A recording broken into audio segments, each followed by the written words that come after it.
Hace casi 2000 años, un grupo enigmático de personas que recibían el nombre de alquimistas se embarcaron en una misteriosa y peligrosa búsqueda. En laboratorios rudimentarios, arriesgaban su vida intentando fabricar oro. También pretendían hallar la sabiduría divina y el secreto de la inmortalidad. La búsqueda del alquimista es la búsqueda de la perfección. Los misterios abundan en la historia oscura de la alquimia.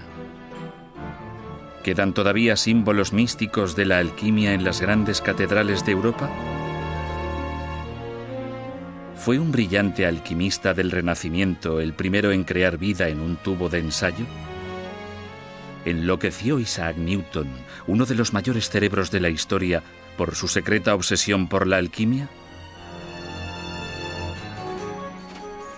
La ciencia del siglo XX puede haber demostrado las antiguas teorías que ya sostenían los alquimistas. Los físicos modernos han conseguido transmutar metales comunes en oro. ¿Poseían los maestros de alquimia una sabiduría secreta? ¿Qué buscaban en realidad? ¿Era la alquimia una simple búsqueda de oro o una búsqueda de Dios?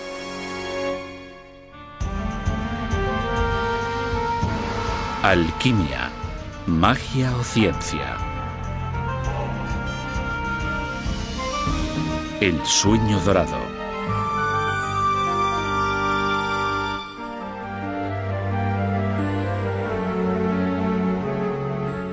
El oro, desde el principio de la humanidad, nos ha fascinado.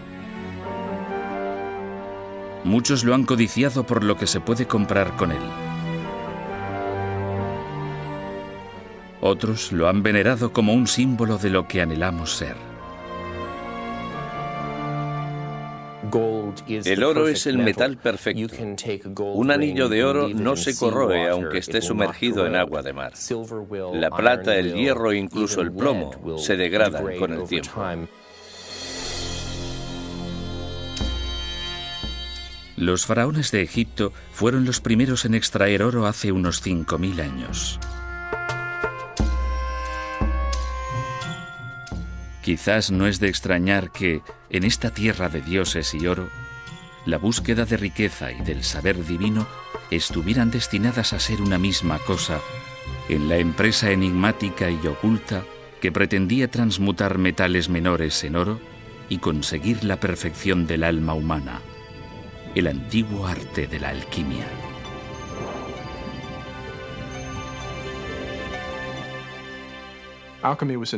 La alquimia se inventó en los primeros 2 siglos después de Cristo, en Alejandría, que está en Egipto. Los egipcios eran famosos por entrelazar complejas prácticas espirituales con, por así decirlo, no menos simples prácticas tecnológicas. Los orígenes de la alquimia son tan difusos que nadie sabe exactamente qué significa la palabra alquimia. Algunos eruditos atribuyen su procedencia a la palabra egipcia kem, que significa fértil barro del Nilo que prolonga la vida. Otros creen que procede de la palabra griega hima, que significa verter o echar. Desde el principio, los alquimistas ocultaron deliberadamente sus secretos al mundo. La alquimia no estaba concebida para que la comprendiera el pueblo llano. Se consideraba que solo los escogidos por Dios, los iniciados que conocían aquel lenguaje, los capaces de leer sus símbolos y los que eran realmente puros, podían alcanzar aquel maravilloso saber. El más famoso de los alquimistas egipcios fue Zósimo de Panópolis. Vivió en Alejandría en el siglo III después de Cristo.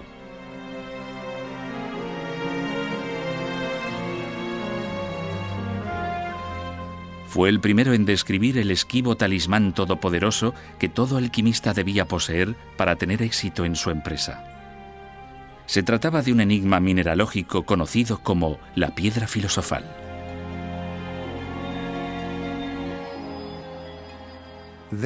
Existe una piedra que no es tal piedra, un objeto precioso que carece de valor, un ente multiforme que no tiene forma, una cosa desconocida que todos conocemos. Zósimo de Panópolis.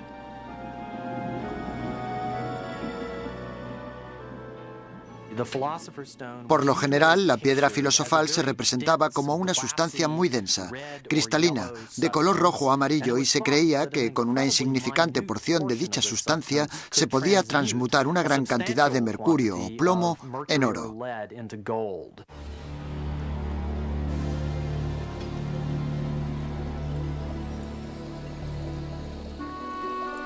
Pero la piedra filosofal era algo más que la clave para obtener extraordinarias riquezas. Los alquimistas creían que quien poseyera la piedra tendría en sus manos el poder divino de conceder la vida eterna.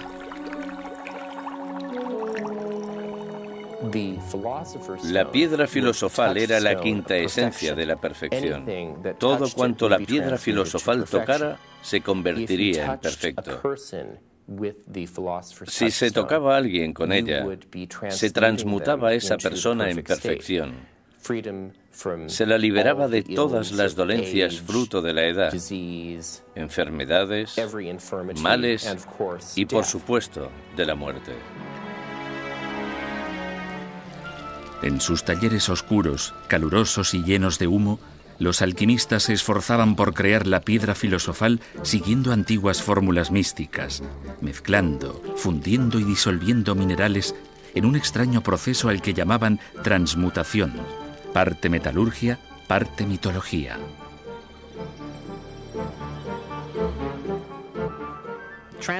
La transmutación se basa en la teoría de que los metales están compuestos por azufre y mercurio. También se creía que los metales preciosos estaban formados principalmente por mercurio.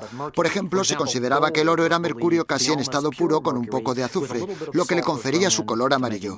Así pues, solo tenía sentido intentar fabricar el agente transmutativo, la piedra filosofal, a partir de mercurio.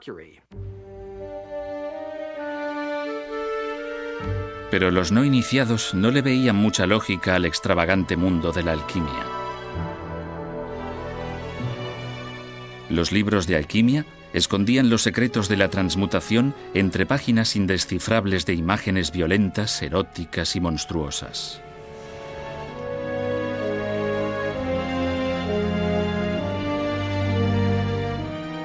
Incluso a los eruditos que han hecho del estudio de la alquimia su profesión, les desconcierta a menudo su fantástico código de símbolos.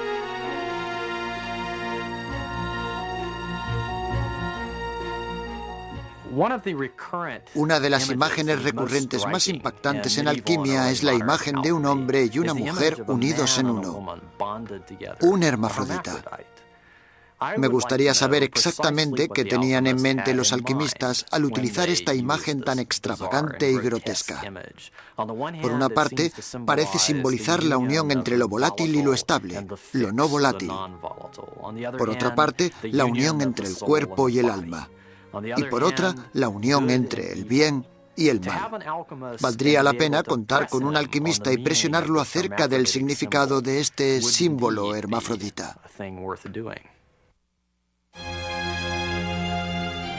Bajo las imágenes arcanas de la alquimia yace un propósito extremadamente ambicioso. Los alquimistas pretendían nada más y nada menos que desvelar el misterio último de la creación. La alquimia constituía la búsqueda del secreto de la vida. La gente creía que todos los metales, plantas y animales crecían, que todos compartían una misma propiedad, la vida. De modo que cuando un alquimista trabajaba en el laboratorio e intentaba imitar la naturaleza, intentaba imitar el crecimiento del oro en la tierra o la maduración del oro en la tierra, creía estar buscando el secreto de la vida.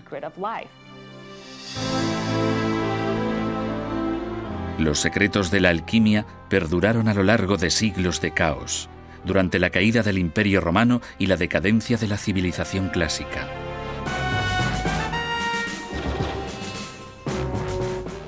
En el año 643 después de Cristo, el ejército musulmán de Mahoma conquistó Egipto.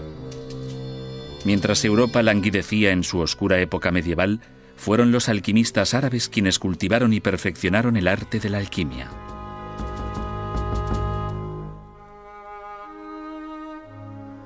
En el siglo XI, los grandes cerebros de Europa aprendían alquimia de sus iguales islámicos. A pesar de la oposición de la Iglesia católica, el arte secreto prosperaría en la Edad Media.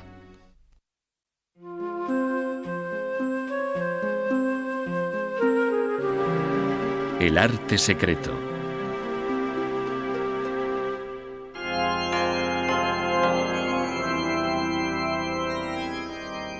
La Catedral Gótica, una oración grabada en piedra. Construidas en los siglos XII y XIII, estas imponentes y elegantes iglesias constituían el máximo esplendor de la cristiandad medieval. Había también en sus deslumbrantes fachadas símbolos místicos ancestrales, iconos alquímicos condenados por el Vaticano. Algunos creen que sí.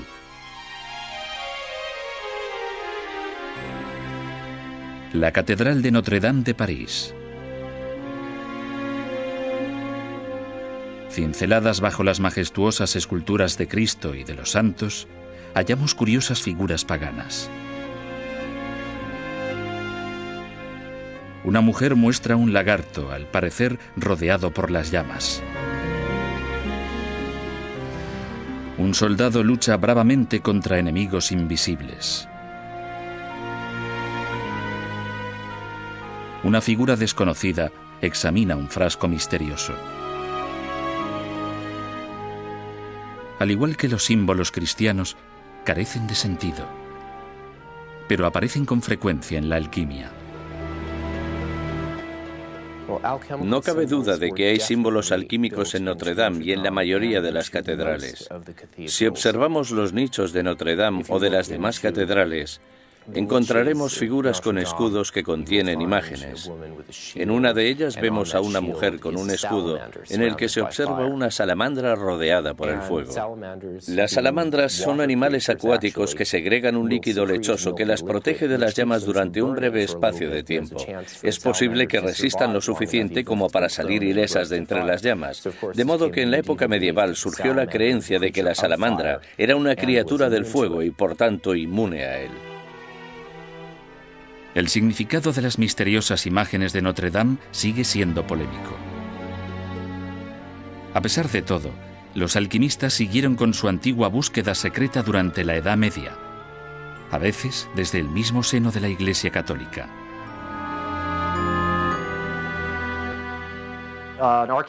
En una excavación arqueológica realizada en el Jardín del Louvre de París, se han encontrado instrumentos alquímicos en una letrina construida en el emplazamiento de un antiguo monasterio. Y los químicos han llegado a la conclusión de que, en efecto, se trataba de sustancias químicas con las que trabajaban los monjes.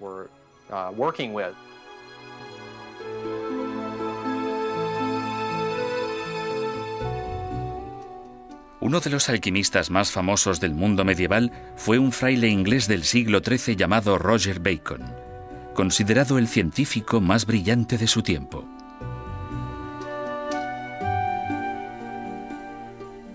A pesar de experimentar durante años, Bacon nunca logró fabricar oro, pero inventó algo que causaría un gran efecto en la historia: la pólvora.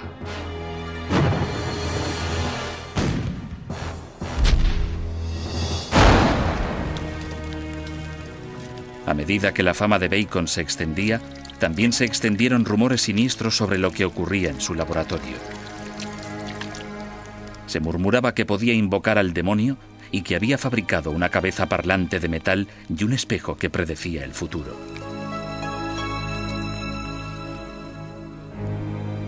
Aquellos rumores eran más de lo que los superiores eclesiásticos de Bacon podían tolerar. En 1284, el Papa hizo que encarcelaran al monje acusándolo de herejía. El mayor alquimista de la Europa medieval pasó el resto de sus días en prisión. Otros tuvieron destinos más funestos. La gente asociaba el azufre con el demonio. Así que si entraban en tu laboratorio y olía a azufre, no cabía duda de que habías estado conjurando al demonio. Por este motivo, muchos alquimistas medievales murieron en la hoguera acusados de brujería.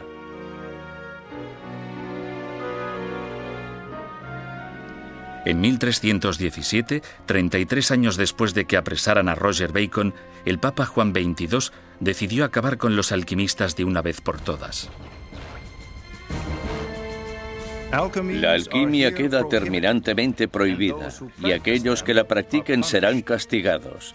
Se les sancionará con el pago al tesoro público en beneficio de los pobres de todo el oro auténtico que hayan fabricado. Si no disponen de suficientes medios para hacer frente al pago, se les considerará delincuentes. Papa Juan XXII.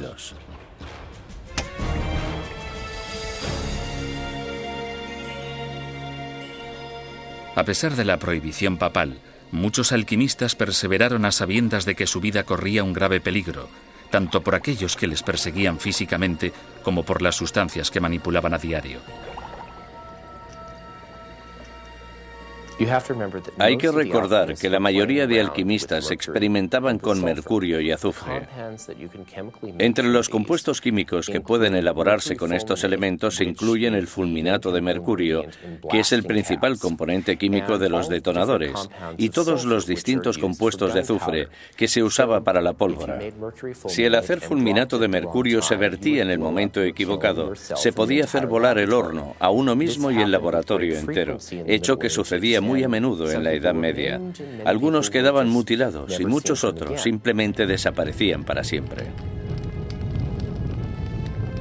Mientras algunos perdían la vida en explosiones y otros sucumbían bajo la mano de hierro de la Iglesia, un alquimista medieval podría haber hecho realidad el sueño ancestral de su arte secreto, descubrir la piedra filosofal.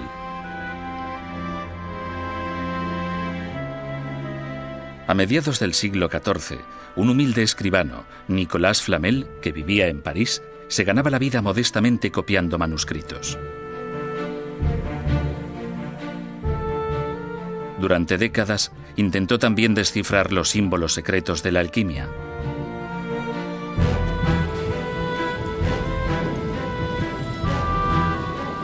Flamel afirmó que el 17 de enero de 1382 había logrado finalmente convertir mercurio en oro puro. Aunque esta historia parezca ficticia, los registros municipales del París medieval recogen un hecho sorprendente. Antes de morir a principios del siglo XV, Nicolas Flamel y su esposa habían financiado 14 hospitales, 3 capillas y 7 iglesias. ¿Cómo pudo permitirse un modesto escribano dar tal fortuna para fines benéficos? Hoy en día todavía se especula sobre ello.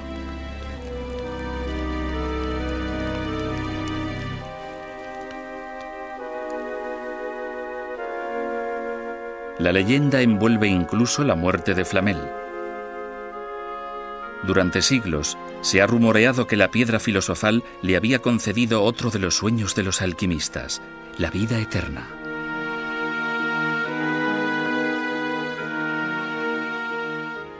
Él y su esposa desaparecieron. Sin embargo, durante años se les vio en ocasiones en Francia y en otros países. La gente aún decía, he visto a Flamel y a su mujer. Estoy seguro de que eran ellos. Y que tenían un extraño tono dorado en la piel y no habían envejecido, a pesar de que habían pasado 10 o 20 años. En 1818, unos 400 años después, apareció en las cafeterías de París un hombre que decía ser Nicolas Flamel y que se ofrecía a revelar los secretos de la piedra filosofal.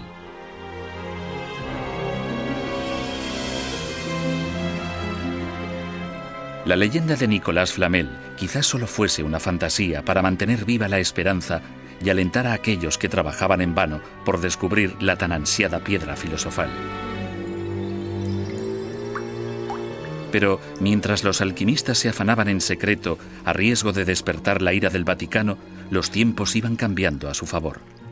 La Europa medieval estaba a punto de transformarse en un glorioso renacimiento que celebraría la sed de conocimientos y el poder del hombre.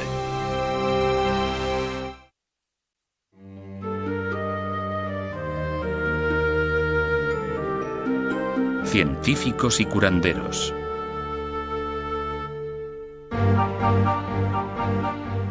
A principios del siglo XVI, una nueva era ponía fin al antiguo mundo medieval. Tras siglos de humillación ante la religión, los europeos florecieron con la liberación del Renacimiento.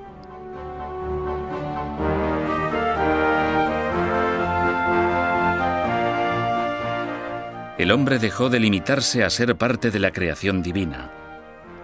Ahora, el hombre era el centro del universo y podía utilizar el poder de su mente con total libertad para explorar y conquistar la naturaleza. Había llegado el momento de que la alquimia saliera de entre las sombras de la Edad Media a la luz deslumbrante de una nueva era. El Renacimiento fue realmente la edad dorada de la alquimia, puesto que se practicó muchísimo en aquella época. Los príncipes de toda Europa contaban con alquimistas en sus cortes. La corte invertía mucho dinero en teatro y espectáculos de todo tipo, y la alquimia formaba parte de dichos espectáculos.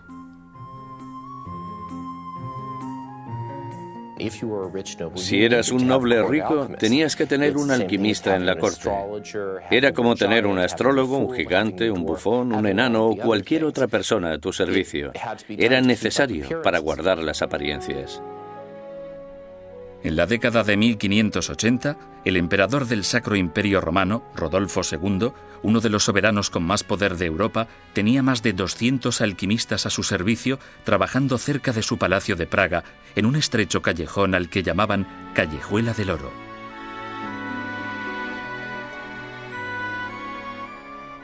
Para los alquimistas, los mecenas aristócratas supusieron el fin de sus problemas financieros y el principio de nuevas preocupaciones. El alquimista se encontraba en un gran aprieto porque tenía que dar a conocer sus habilidades, pero a la vez no podía desvelar ningún secreto. Tenía que demostrar que era bueno en su trabajo transmutando plata, plomo o cualquier otro metal en oro. Y si no lo producía con suficiente rapidez, podía estar en apuros.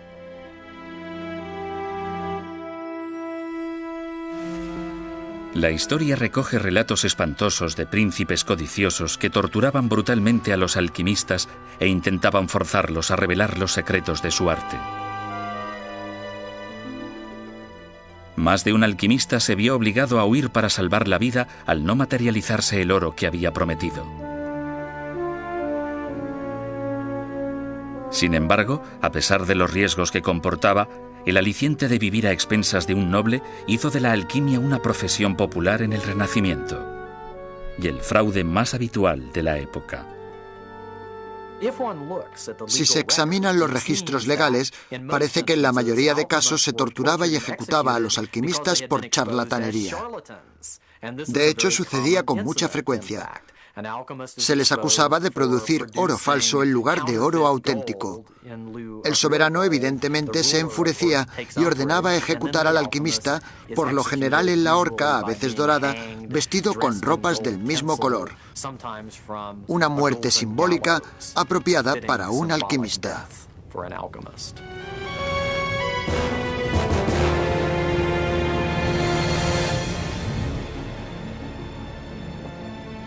No obstante, existen informes acerca de transmutaciones reales.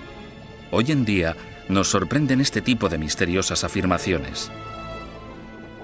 ¿Cómo pudieron realizar los alquimistas del siglo XVI la tarea, al parecer imposible, de la transmutación? La respuesta puede yacer en aquel antiguo dicho famoso: no es oro todo lo que reluce, por lo menos no oro puro. Los alquimistas sostenían que el oro era un metal pesado, de color amarillo y maleable. Podía convertirse en láminas. Era dúctil, es decir, que podía extenderse en alambres o hilos. Y era muy difícil o incluso imposible que se corroyera. Por tanto, cualquier metal que cumpliera estas condiciones sería oro por definición. Y parece ser que en determinados casos fueron capaces de producir aleaciones que las cumplían.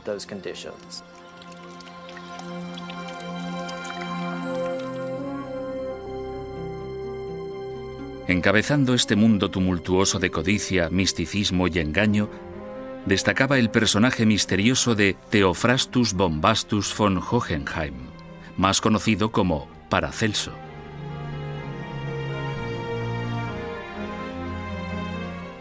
Fue uno de los hombres más problemáticos de la historia.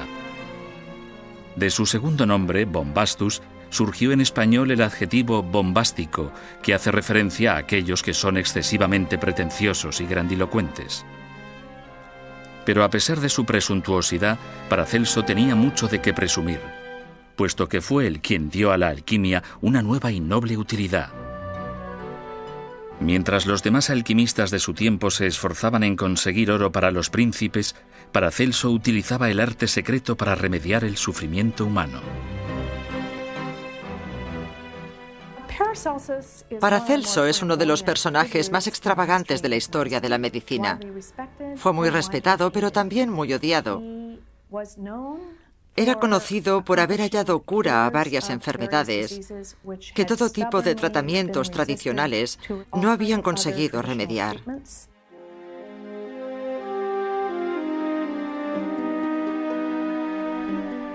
En contra de la superstición medieval, según la cual los mineros morían porque al excavar ofendían a los iracundos espíritus de la montaña, Paracelso demostró que morían de enfermedades pulmonares debido al polvo mineral que inhalaban. Y cuando Europa fue devastada por una nueva y terrible enfermedad llamada sífilis, que habían transmitido los exploradores de las Américas, se atrevió a buscar una cura en una de las sustancias que la alquimia consideraba más peligrosas. Paracelso abogaba por el uso de mercurio para tratar la sífilis.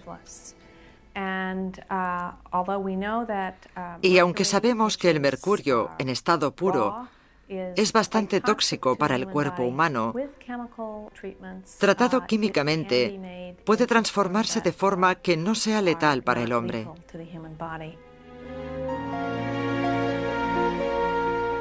Los médicos han utilizado el mercurio para tratar la sífilis hasta el siglo XX.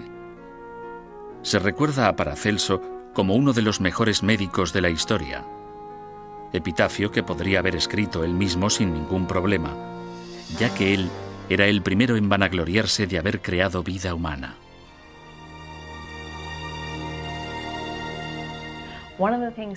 Una de las cosas que afirmaba ser capaz de hacer en su laboratorio era producir artificialmente en su tubo de ensayo de cristal y con ayuda de sus instrumentos químicos un ser humano en miniatura, al que llamaba homúnculo.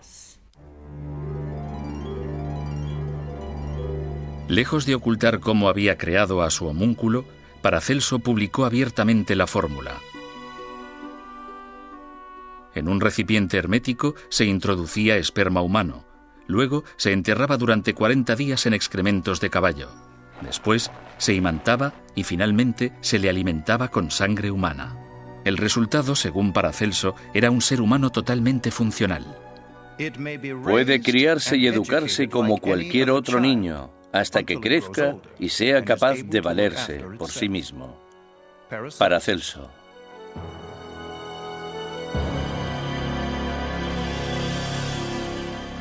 La noticia del homúnculo sacudió a toda Europa. Los enemigos de Paracelso, enfurecidos, le acusaron de creerse Dios.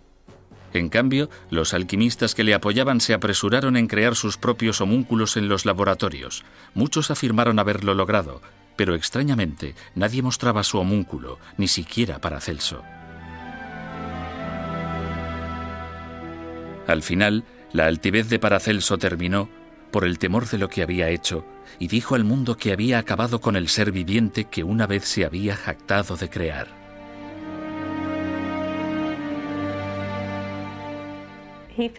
Pensaba que era moralmente ofensivo dar vida a una criatura que carecía de alma. ¿Por qué no tenía alma aquella criatura? Solo Dios podía conceder alma al ser humano.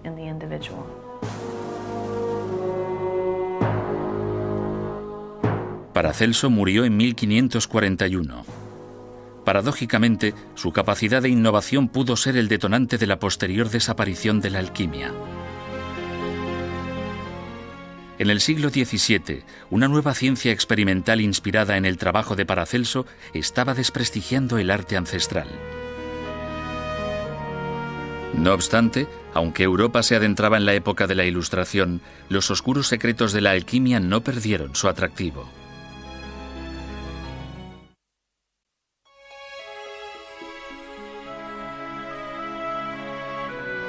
Genio y locura.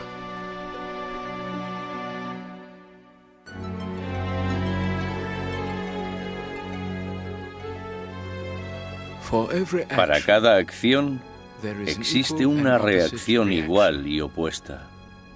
Isaac Newton, 1666. Sir Isaac Newton, descubridor de las leyes de la gravedad y del movimiento, inventor del cálculo y del telescopio de reflexión, fue quizá el mayor científico de la historia, comparado únicamente con Albert Einstein.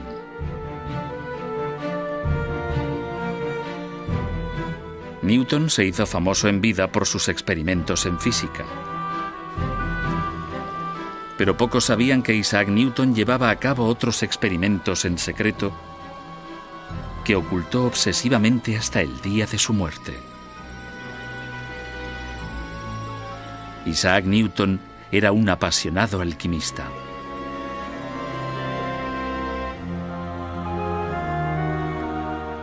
En 1936, 200 años después de la muerte de Newton, los estudiosos se sorprendieron al descubrir notas escondidas hacía mucho tiempo de los experimentos alquímicos del gran físico. Había escrito más de 1 millón de palabras acerca del arte secreto. Su sobrino, Humphrey Newton, fue testigo de sus experimentos en el campo de la alquimia. Especialmente en primavera y en otoño solía pasarse 6 semanas en el laboratorio sin apenas apagar el fuego ni de día ni de noche. Nunca pude llegar a saber cuál podía ser el objetivo de sus experimentos, pero su diligencia me hacía pensar que esperaba conseguir algo más allá del alcance del arte y de la industria del hombre. Humphrey Newton.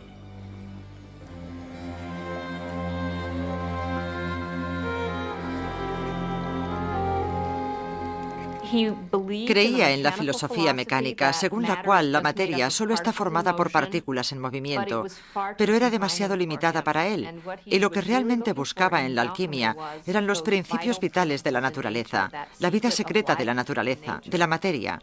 Para él se trataba de una búsqueda religiosa. Algunos eruditos opinan que en la alquimia puede hallarse la clave de uno de los episodios más desconcertantes de su vida. A los 51 años de edad, Newton envió extrañas cartas a sus amigos más cercanos. Estaban llenas de acusaciones extrañas, de quejas acerca de incidentes que nunca habían ocurrido, y en ellas declaraba que nunca volvería a dirigirles la palabra. También se quejaba de insomnio y de misteriosas indisposiciones. Este extraño episodio desconcertó a generaciones enteras de eruditos, hasta que la obsesión de Newton por la alquimia salió a la luz. El insomnio, la pérdida de memoria y los delirios paranoicos son síntomas típicos del envenenamiento por mercurio. ¿Hizo la alquimia que uno de los mayores intelectos del mundo perdiera el juicio temporalmente? Los alquimistas trabajaban constantemente con mercurio, que era el elemento central en la teoría alquímica. Probaban cosas, se las ponían sobre la lengua para ver si eran ácidas o dulces, se las frotaban en la piel, las olían y trabajaban con una especie de humo en el laboratorio. No me sorprendería que Newton se hubiera envenenado con mercurio.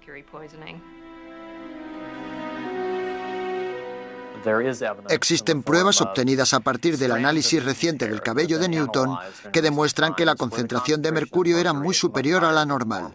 Por tanto, me parece del todo plausible que Newton sufriera de inestabilidad mental en un momento dado de su vida a resultas de la experimentación alquímica.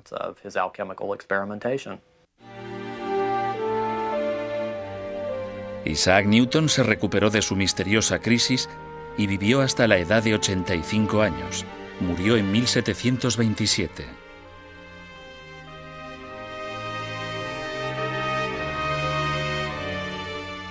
En los últimos años, confesó a sus amigos que echaban mucho de menos la alquimia y que, si fuera más joven, según sus propias palabras, daría otro toque a los metales.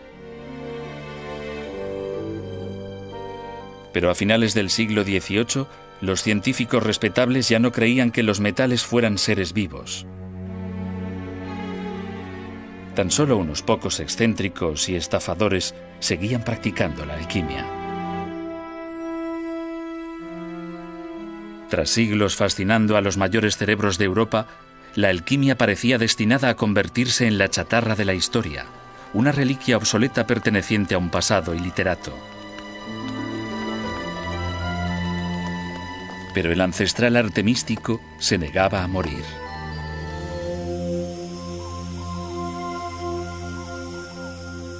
A principios del siglo XX, el antiguo arte de la alquimia parecía destinado al olvido.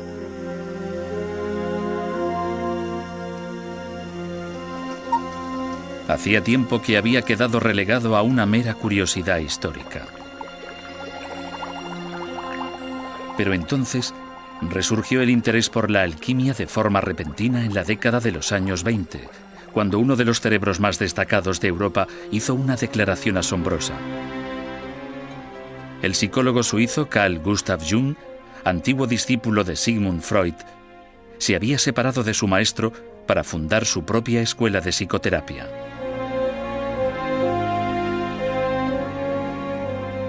En un informe, Jung explicaba que sus pacientes veían imágenes misteriosas y fantásticas en sus sueños, imágenes que afirmaban no tener ninguna relación con su vida personal. Durante años, Jung reflexionó sobre estos sueños, incapaz de interpretar aquellas imágenes, hasta que topó con los tratados abandonados hacía mucho tiempo de antiguos alquimistas.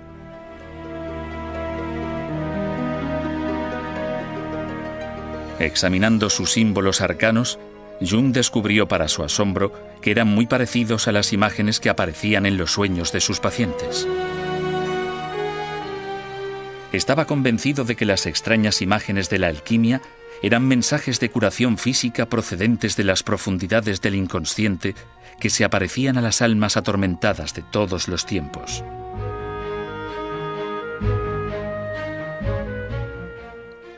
El simbolismo de la alquimia tiene mucho que ver con la estructura del inconsciente. Los sueños de los hombres y mujeres de nuestros tiempos contienen a menudo imágenes y metáforas que se encuentran en los tratados medievales. Carl Jung. Carl Jung dedicó el resto de su vida a desarrollar y defender su nueva y sorprendente interpretación de la alquimia como una escuela secreta de psicoterapia sagrada. Sus discípulos continúan su trabajo todavía hoy. La psique se encuentra en la oscuridad y debe ser liberada, igual que el oro se obtiene de la materia en la alquimia. De modo que al ser liberada, al hacer consciente lo que es inconsciente, se está produciendo una especie de proceso alquímico. Es pues lo mismo pasar por el proceso del psicoanálisis que trabajar en el laboratorio hasta conseguir encontrar la piedra filosofal. Una vez que te encuentras a ti mismo, te conviertes en una persona autorrealizada. Has encontrado una piedra filosofal y tanto metafórica como psicológicamente has logrado alcanzar el estado de trascendencia. La interpretación psicológica de la alquimia de Jung sigue siendo controvertida. Pero Jung no ha sido el único pensador del siglo XX que se ha dedicado a la investigación de los misterios de la alquimia. En 1941, en la Universidad de Harvard, los físicos combinaron el poder de la era atómica con la ancestral labor alquímica de la transmutación. Mediante el recién inventado acelerador de partículas, bombardearon 400 gramos de mercurio con neutrones de alta velocidad y transformaron una minúscula cantidad de mercurio en oro. ¿Se trataba de la primera transmutación con éxito de la historia? ¿O simplemente demostraba que siempre había sido posible transmutar metales?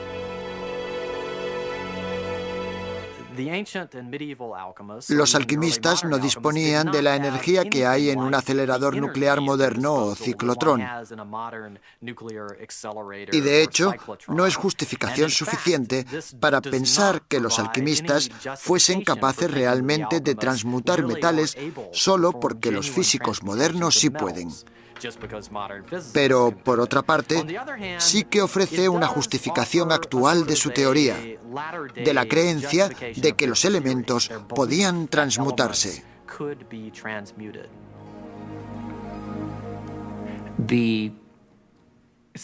Quizás bombardear mercurio con radiación hasta crear oro sea el modo más complicado de llevar a cabo la transmutación de metales.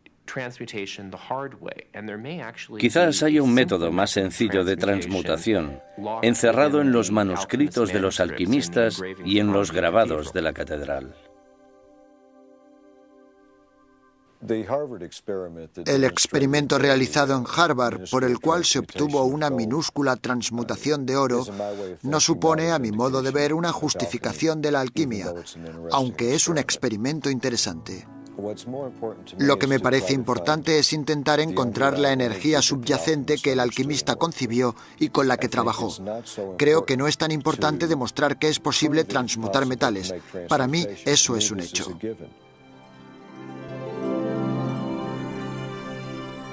Aún hoy, hay quienes prosiguen la antigua búsqueda de la alquimia, presos de su atractivo, al parecer intemporal. Russell y Sue House son alquimistas contemporáneos. Para ellos, la alquimia no representa la búsqueda de riquezas, es la búsqueda de las verdades espirituales más profundas. Como alquimista moderno del siglo XXI no pretendo fabricar oro. Y no es porque crea que no puede hacerse. Creo que mi interés por la alquimia surgió cuando era niño. Era muy curioso y me gustaba la naturaleza. Pero también iba mucho a la iglesia y me gustaban las cosas que allí escuchaba. Pensaba que si la gente veía lo que yo había visto con el microscopio, se daría cuenta de que es evidente que existe alguna especie de Dios. Para mí, la alquimia es una forma de viajar dentro de mí misma. Por eso no se trata solo del proceso de ver cómo se lleva a cabo un experimento,